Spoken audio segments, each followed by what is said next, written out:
What's up guys, RBG here bringing you another update on Marvel's Avengers, a game that's been talked about for better or worse regarding rumors and things we witnessed. When we got the announcement that this project will be a collaboration of the gaming industry's best developers, and that the main Avengers team would all feature fully fleshed out mechanics on a AAA level, we were highly optimistic about what was to come. But upon watching the official reveal at Square's E3 conference, that optimism quickly turned to concern. And some of those concerns ultimately turned to uninterest, especially after fans who were curious about the gameplay were essentially shut out from seeing it. Seems like every comment we see on Marvel Avengers videos were asking where's the gameplay, because that's something that hasn't been seen unless you actually took part in the panel. And the rumors we're going to be talking about today are only going to make matters worse. About a week ago, Marvel Entertainment announced that they'll be showcasing 3 games at this year's San Diego Comic-Con: Marvel Ultimate Alliance 3: The Black Order, Iron Man VR, and Marvel's Avengers. Now, as I mentioned earlier, fans weren't too pleased when they found out that they'd be shut out from seeing Marvel's Avengers gameplay if they didn't attend the E3 panel. And the fact that the gameplay was barely peppered into the reveal trailer was already bad enough. But Crystal Dynamics ostracizing viewers from seeing the behind closed doors gameplay only made things worse. Given how the game was already undergoing scrutiny for the glaring design choices, the only thing that could get rid of that bitter aftertaste was a closer look at the gameplay for each Avenger. And based on some of the opinions from those who attended the behind the closed doors demonstration, it was pretty good. Most of the attendees wondered why the devs didn't show the footage in the first place.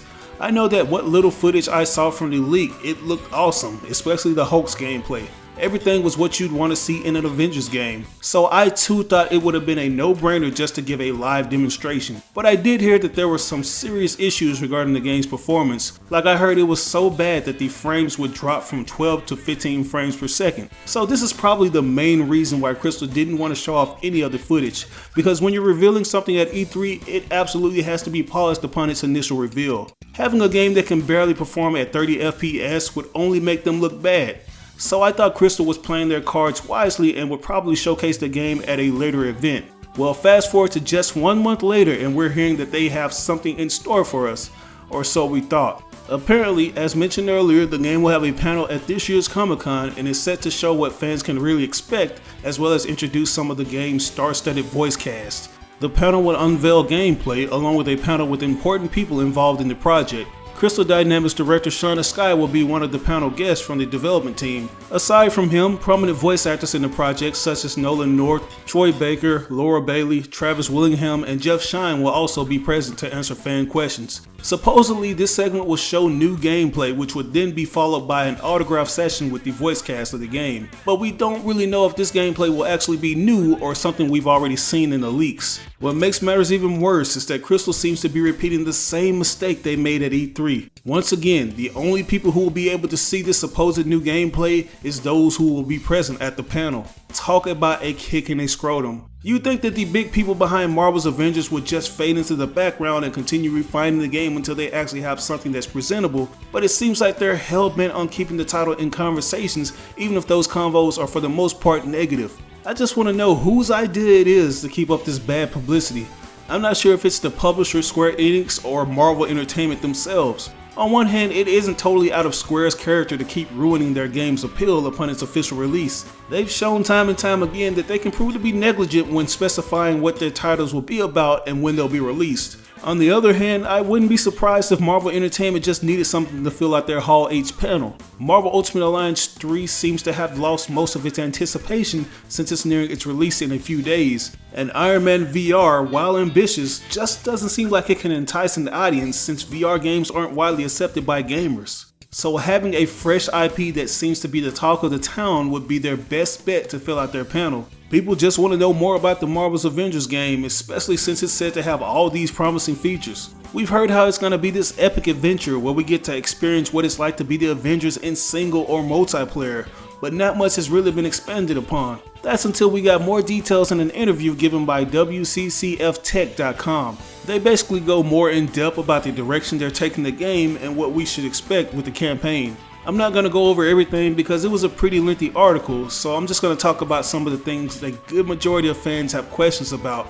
One of the first things they talk about is the graphics engine Marvel's Avengers will be utilizing. Now, I originally thought it was Square Enix's proprietary graphics software, the Luminous engine, because that seemed to be somewhat of a iffy engine that hasn't been fully realized by the studio, and it would explain why the characters look so botched in Marvel's Avengers. It just doesn't seem like Crystal would drop the ball on something like this, since they've been for the most part consistent with character designs in games like the new Tomb Raider reboots. But as it turns out, they're actually using their own in-house software, the Foundation engine.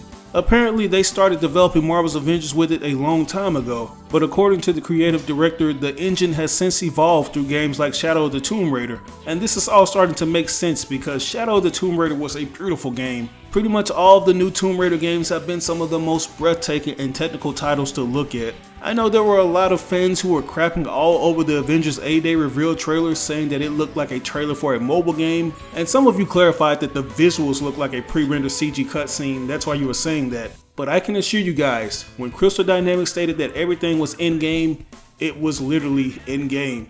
Shadow of the Tomb Raider's graphical DNA is all over Marvel's Avengers. It's just on a higher level. Like, I don't think we've ever seen the Foundation engine pushed to its actual limits, since most of the graphics have been focused more on natural elements like trees, water, and mud in the Tomb Raider games. But now it's being used on a more technical level for things like particle effects, metal, and road gravel. I highly recommend checking out the YouTube channel Digital Foundry's video on Marvel's Avengers, where they show how much detail is going into this game. But moving on, they asked about Marvel's Avengers being a live service and if we could expect crossovers with new MCU films as they release in theaters. And Crystal responded saying that while they're excited to look for those opportunities in the future, they're more so focused on launching a successful game that will please critics as well as fans. And I think this is the right mentality to have. The overall objective is to have a fully functional game that delivers a great amount of content when it's released to the world. This was obviously the case with Insomniac on their approach with Marvel Spider-Man. Like, no matter how many messages they got regarding requests for costumes like the Raimi Spider-Man suit, they stayed diligent to the overall objective. Eventually, after they were completely done with all their DLC missions, they gave the fans what they wanted. And fast forward a few months later, when we thought we were completely done adding content, they gave us a free red and black upgraded suit and stealth suit following Spider-Man Far From Home's worldwide release. I'm assuming that this will be the case for Marvel's Avengers. Crystal will most likely have different costumes for the Avengers, but they just want to worry about making a good game first. Now, the next thing I want to cover in this article pertains to two questions, and it's regarding the campaign. The interviewer wanted to know if it was possible to play the main story with friends or if it would be just strictly single player. They continued this question on by asking if the multiplayer feature would cause enemies to double in number. The creative director answered the first part by saying that you can play through the whole campaign to the end of the story as a single player experience. You can also do the other extreme, which is if you don't care about spoilers, you could jump into an online experience and have access to any of the heroes in any replayable regions. He then goes on to explain how the first stage will play out, saying that it's an introductory segment that's tailored to each specific hero. As you progress through the story, new areas will open up, and a lot of those missions you can play as any hero or team up with other players. So as much as you're allowed to play with the whole campaign as a single player experience, a lot of the missions that aren't specifically focused around a particular hero, not only can you choose which hero you play as, but you can team up with other players as well. But there may be areas where you have to go back to a single player mission in order to progress the campaign and open up new areas. But then within those new areas, you have missions where you can team up with friends and progress your campaign as well. So I'm guessing that the campaign will feature multi-layered missions that'll start off with all the Avengers, but later you'll be split into separate groups. I'm guessing that's how it's going to play out. I'm thinking that it'll be very similar to the Lego Marvel Avengers games or the Ultimate Alliance series, where you'll need a character who can fly to access certain parts of a level, because the creative director says that the roles will be very flexible for the characters, especially with the skill tree and gear customization. And there will be areas that certain heroes gain access to, and this sounds great. Man, like, I'm doing mental jumping jacks preparing my mind to see how this will work out. But it's just a shame that it'll probably be a while till I get a chance to actually see how the game functions. Because if what I'm hearing is correct, they're gonna have another behind closed doors demonstration at San Diego Comic-Con, which is unfortunate. Anyways guys, that's all I have for you today. By the time this video is uploaded, we'll most likely be a day away from San Diego Comic-Con. But what do you guys think about all of this info? Do you think that Marvel and Square should fade into the background until they actually have a more refined presentation for Marvel's Avengers? And are you liking the idea of the game's campaign having multi-layered missions? Let me know down in the comments below. As always, I ask that you like or dislike the video. It doesn't have to be a thumbs up, it can be a thumbs down. Any feedback is good feedback and will only help me improve on my channel. But if you really enjoyed this video, it would help me out tremendously if you shared it on social media outlets with all your friends and followers. Sharing really makes a difference. But this is your boy RBG signing out on another video. I'll catch you guys later. Peace out.